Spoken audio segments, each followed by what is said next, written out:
Welcome back to Ingenious Accounts World. Special terms. The first one is expenditure. Spending money or incurring a liability for some benefit. That means if we have spent some money or incurred a liability for some benefit, then it is known as expenditure. Spending for benefits include payments for some services like wages, salary, etc. or payments for buying goods or for purchasing assets like land, building, etc. Then the money spent or the liability incurred for any such benefits are known as expenditure. Then the two types of expenditure are revenue expenditure or expenses and capital expenditure. Revenue expenditure. If the benefit of an expenditure can be exhausted within a year, then it is known as revenue expenditure. For example, salary, wages, etc. We know that if we are incurring such expenditure, we can get its benefit only for a short period of time. If we want the benefit, we must pay again. Such type of expenditure are called revenue expenditure. Then the next one, capital expenditure. If the benefit of an expenditure can be received for more than a year, then it is known as capital expenditure. For example, purchase of assets. We know that if we are buying an asset, we can use it for many years and can get benefit. Then such type of expenditure are called capital expenditure. Now, the next one is gain.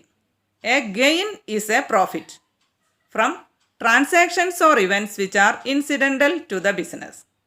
That means a gain is a profit, but it is not from the regular business activity. That means not by selling goods or services, but from transactions or events which are incidental to the business. Sale of fixed asset. We know that selling asset is not a regular business activity. Then profit on sale of such fixed assets can be termed as a gain. For example, sold an asset for rupees 50,000. The book value of that asset was only 45,000 rupees. That means we have received an extra amount of 5,000 rupees. Then that 5,000 rupees can be termed as a gain. Now the next one, debtors. Debtors are persons or entities who owe to an enterprise an amount for buying goods or services on credit.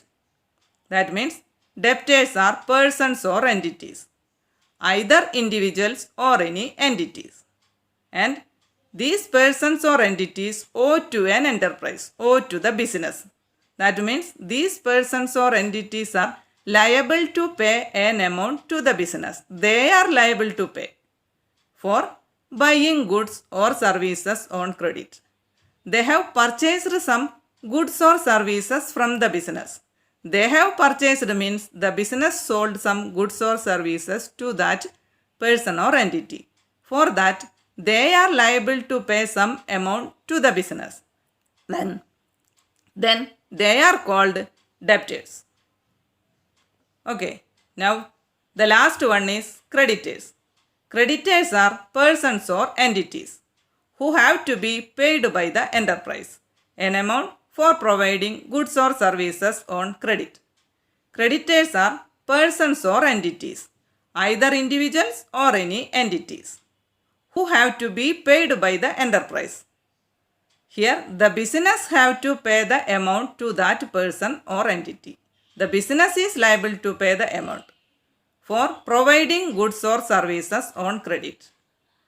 They have provided some goods means we have purchased some goods or services from that person on credit.